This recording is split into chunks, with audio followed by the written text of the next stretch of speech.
ನಮಸ್ಕಾರ. ಮುಖ್ಯ ಪ್ರಾಣಬದ್ಧ ಮನೆಗೆ ಸರಣಿ ಕಾರ್ಯಕ್ರಮಕ್ಕೆ ತಮ್ಮೆಲ್ಲರಿಗೂ ಪ್ರೀತಿಯ ಸ್ವಾಗತ. ಆತ್ಮೀಯರೇ, ಮೊಟ್ಟ ಮೊದಲನೇದಾಗಿ ತಮ್ಮೆಲ್ಲರಿಗೂ ಹನುಮ ಜಯಂತಿಯ ಹಾರ್ದಿಕ ಶುಭಾಶಯಗಳು. ಇಂದಿನ ಈ ಕಾರ್ಯಕ್ರಮಕ್ಕೆ ನಾವು ಆರಿಸಿಕೊಂಡದ್ದು ಕೂಡ ಬಹಳ ವಿಶೇಷವಾದಂಥ ಒಬ್ಬ ಹನುಮಂತ ದೇವರ ಚರಿತ್ರೆಯನ್ನು. ಎಲ್ಲಿದ್ದಾರೆ ಇವ್ರನ್ನ ಏನಂತ ಕರೀತಾರೆ, ಈ ಎಲ್ಲ ಕೆಲವು ವಿಷಯಗಳನ್ನು ನಾವು ತಿಳಿದುಕೊಳ್ಳೋಣ. ಬಿಲ್ವ ಪತ್ರೆ ಆಂಜನೇಯ, ಬಿಲ್ವ ಮಹಾವೀರ್ ಅಂತ ಕರೀತಾರೆ ಇವರು ಎಲ್ಲಿದ್ದಾರೆ? ಉತ್ತರ ಪ್ರದೇಶದ ಇಟಾವಾ ಜಿಲ್ಲೆಯ ಹತ್ತಿರ ಯಮುನಾ ನದಿಯ ದಂಡೆಯ ಮೇಲೆ ರೂರು ಅಂತ ಒಂದು ಪುಟ್ಟ ಗ್ರಾಮ, ಅಲ್ಲಿ ಇವರು ನೆಲೆ ನಿಂತಿದ್ದಾರೆ. ಅಂದರೆ ಇವರು ಬಿಲ್ವ ಪತ್ರೆಯ ಮರದ ಕೆಳಗೆ ಇರೋದರಿಂದ ಇವರಿಗೆ ಬಿಲ್ವ ಮಹಾವೀರ ಅಂತ ಕರೀತಾರೆ. ಬಹಳ ವಿಶೇಷವಾದಂಥ ಹನುಮಂತ ದೇವರು. ಯಾಕಂದರೆ ಇವರ ಬಗ್ಗೆ ವಿಚಾರ ಮಾಡಿದಾಗ ರಾಮಾಯಣ ಮತ್ತು ಮಹಾಭಾರತ ಎರಡೂ ಕಡೆ ಇವರ ಒಂದು ಕನೆಕ್ಷನ್ ಬರ್ತದೆ ಅಂತ ಹೇಳ್ತಾರೆ. ಅಂದರೆ ವಿಶೇಷ ಏನಪ್ಪ ಅಂದರೆ ಈ ಮೂರ್ತಿ ಮಲಗಿದ ಸ್ಥಿತಿಯಲ್ಲದ ಬಾಯಿ ತೆಗೆದಂಥ ಒಂದು ಮೂರ್ತಿ, ಪುಟ್ಟ ಮೂರ್ತಿ, ಬಾಯಿ ಅಂತ ತೆಗೆದಿರ್ತಾರಲ್ಲ ಹಂಗದ ಇದು. ಆಮೇಲೆ ಮೂರ್ತಿಯನ್ನು ಏನೋ ಭಾಳ ವಿಶೇಷವಾದ ಯಾರೋ ಶಿಲ್ಪಿ ಕೆತ್ತಾರ ಅಂತಿಲ್ಲ, ಭಾಳ ಒಂಥರ ಸ್ಟಿಕ್ ಫಿಗರ್ ಅಂತಾರಲ್ಲ, ಭಾಳ ಸಿಂಪಲ್ಲಾಗಿ ತೆಗೆದಂಥ ಒಂದು ಮೂರ್ತಿ ಇದು. ಆದರೆ ಜಾಗೃತಿ ಮಾತ್ರ ಭಾಳಷ್ಟಿದೆ. ಅಂದ್ರೆ ಇವರು ರಾಮಾಯಣ ಆದ ಮೇಲೆ ಅವರ ಹಸಿವು ಬಾಯಾರಿಕೆ ಈಡೇರಿಸ್ಕೊಳ್ಳಿಕ್ಕೆ ಅಥವಾ ಅದನ್ನು ಕಡಿಮೆ ಮಾಡ್ಕೊಳ್ಳಿಕ್ಕೆ ಇಲ್ಲಿ ವಿಶ್ರಮಿಸಿದರು ಅಂತ ಒಂದು ಕಥೆ ಹೇಳ್ತದೆ.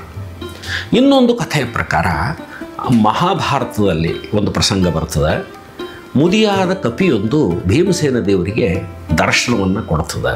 ಅಂದ್ರೆ ಬಾಲ ಇಟ್ಕೊಂಡು ಕೂತಿರ್ತದೆ, ಭೀಮಸೇನ ದೇವರಿಗೆ ಹೇಳ್ತಾರೆ ತೆಗಿ ಅಂತ, ಅದು ಸಾಧ್ಯ ಆಗೋದಿಲ್ಲ ಅಂತ ಒಂದು ಕಥೆ ಅದ. ಅದಕ್ಕೂ ಇದನ್ನು ಜೋಡಿಸ್ತಾರೆ. ಇದೆಲ್ಲ ಆದರೆ ಇನ್ನು ಇಲ್ಲಿ ಮಂದಿರವನ್ನು ಯಾರು ಸ್ಥಾಪನೆ ಮಾಡಿದರು? ಇದನ್ನು ರಾಣಾ ಪ್ರತಾಪ್ ಸಿಂಗ್ ಚೌಹಾಣ್ ಅನ್ನೋ ಒಬ್ಬ ದೊರೆ ಇದನ್ನು ಪ್ರತಿಷ್ಠಾಪನೆ ಮಾಡಿದರು ಅಂತ ಹೇಳ್ತಾರೆ. ಅಂದ್ರೆ ಸ್ವಪ್ನದೊಳಗೆ ಹನುಮಂತ ದೇವರು ಹೋಗಿ ಅವ್ರಿಗೆ ಹೇಳಿದ್ರಂತೆ, ಇಂಥ ಒಂದು ಬಿಲ್ವ ಪತ್ರೆ ಮರದ ಕೆಳಗೆ ನಾನಿದ್ದೀನಿ, ನನ್ನನ್ನು ನೀನು ತೆಗೆದು ಪೂಜೆ ಮಾಡಲಿಕ್ಕೆ ಶುರು ಮಾಡು ಅಂತ. ಆದರೆ ಹೋದ್ರಂತಲ್ಲಿ ಹೋಗಿ ಹುಡುಕಿದ್ರಂತ, ಹುಡುಕಿ ಆ ಮೂರ್ತಿಯನ್ನು ತೆಗಿಬೇಕು ಅಂತ ಪ್ರಯತ್ನ ಮಾಡಿದರೆ ಆ ಮೂರ್ತಿ ಅಲ್ಲಿಂದ ಕದಲಿಲ್ಲ. ಆವಾಗ ಅವ್ರು ತಿರುಗಿ ಬಂದರು. ರಾತ್ರಿ ಸ್ವಪ್ನದಾಗ ಮತ್ತೆ ಬಂದ್ರಂತ ಹನುಮಂತ ದೇವರು.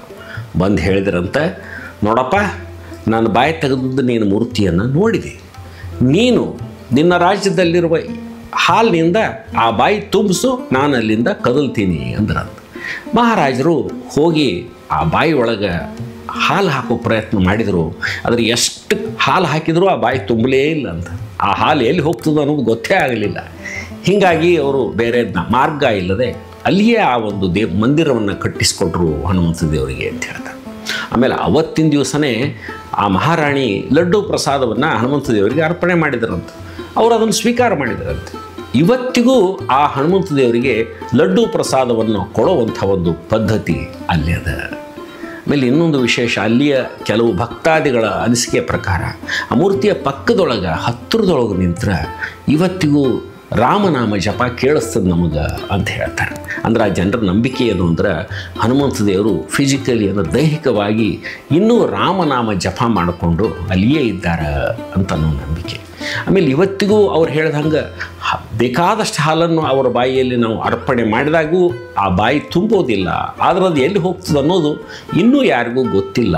ಇಂಥ ಒಂದು ಬಹಳ ವಿಚಿತ್ರವಾದಂಥ ಒಂದು ಘಟನೆ ಅಲ್ಲಿ ನಡೀತದೆ ಅಂಥೇಳಿ ಜನ ಹೇಳ್ತಾರೆ. ಈ ಒಂದು ಇತಿಹಾಸ ಭಾಳ ಕುತೂಹಲ ಇಷ್ಟು. ಇದನ್ನು ನಮ್ಮ ಈ ಚಾನಲ್ಗೆ ಕಳಿಸಿದವರು ಮಿತ್ರ ಹನುಮಂತ ದೇವರು ಭಕ್ತರಾದಂಥ ರಘು ಕನವಳ್ಳಿ ಅನ್ನೋರು, ಮತ್ತು ಇದನ್ನು ಭಾಳ ಸುಂದರವಾಗಿ ಕಂಪೈಲ್ ಮಾಡಿದವರು ಮನೋಜ್ ಇನಾಮ್ದಾರ್ ಅಂಥೇಳಿ.